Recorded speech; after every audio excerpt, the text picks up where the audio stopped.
Crossing City Folk is being positioned as the Wii's big game for the holidays, inviting players to once again escape to an easy life of fishing, neighborly conversation, and interior decorating.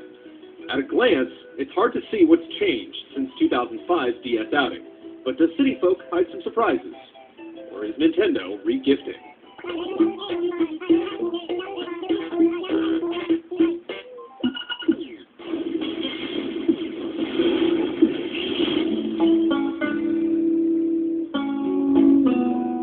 When you first start City Folk, you can either create a new character or migrate from the DS game. By downloading a special application from the Wii, you can transfer your character, current outfit, and item catalog, allowing you to repurchase rare items without months of shopping and trading with friends. Like earlier titles, you can start life in your randomly generated town by choosing a vacant house and running a few tutorial errands for convenience store tycoon Tom Nook.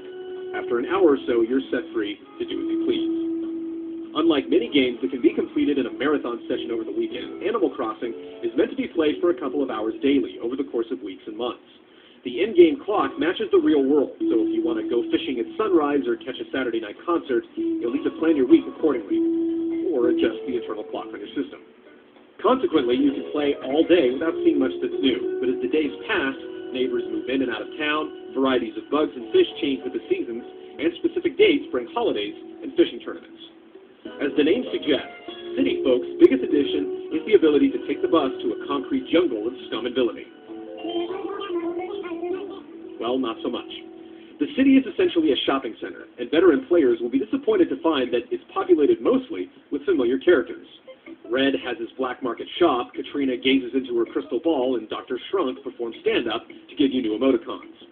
Harriet's salon offers me makeovers in addition to hairstyles, and a new auction house lets you bid on items among friends online, but in general, the city really doesn't feel new or enticing.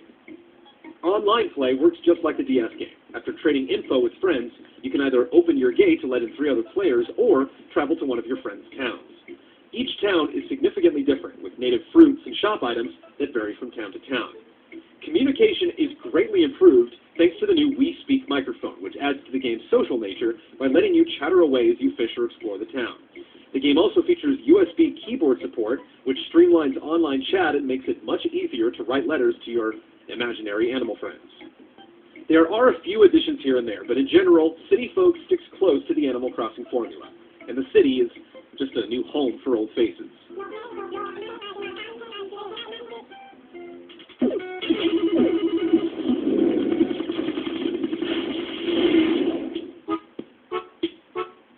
Playing Animal Crossing is about communicating, collecting, and creating. You have a mortgage to pay, but there are no due dates, so you can ignore it or pay it off however you choose. Talking with animal neighbors, running errands, and sending letters is often rewarded with gifts in return. As silly as it sounds, it's easy to connect to the different personalities, and animals will worry if you've been away for a while or if you get stung by bees. They may approach you to buy an item you're carrying or even ask you to play a game of hide and seek. There are tons of collectibles like furniture sets, shirts, wallpaper, fish, fossils, and so on. Obsessive players can go all out, but others can simply look forward to a huge variety of new items and surprises. Or that's the way it should be. Unfortunately, recycled content strikes again. Veteran players will recognize most of the game's collectibles, and there aren't any new item groups either. More decorative types may focus on fashion and design. You can start a local trend by creating a GT t-shirt and displaying it at the local store.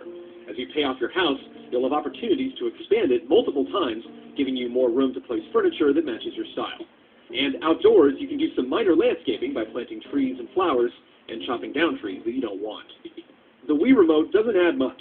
The pointer is used to navigate menus or to move your player as an alternative to the analog stick.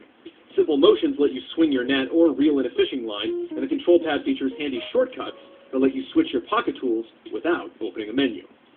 There's a lot to do in Animal Crossing, whether you're fishing with friends, building a snowman, or teasing Mr. Rossetti. The problem is that it's the same things we've been doing for years. There's really not much gameplay per se, more of a series of tedious exercises that have to be completed to collect more stuff. Unfortunately, it's the exact same stuff we've collected before, providing little incentive for fans of the series.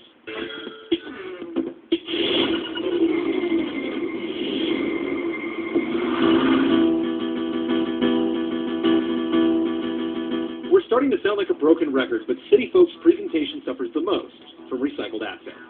Sure, there are some slightly sharper textures here and there, but most of the presentation is hard to tell apart from the N64 version released in 2001.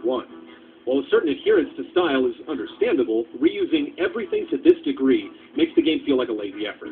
The game also features Wild World's rolling world feature, which can be a bit dizzying when you first start playing on the big screen.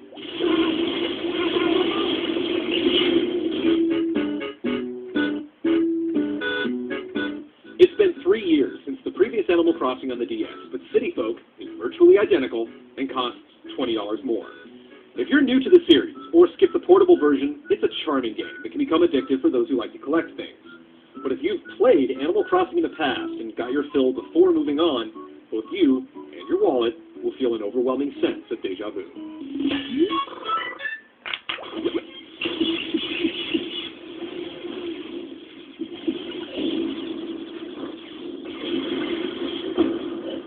Let me know if you need a record.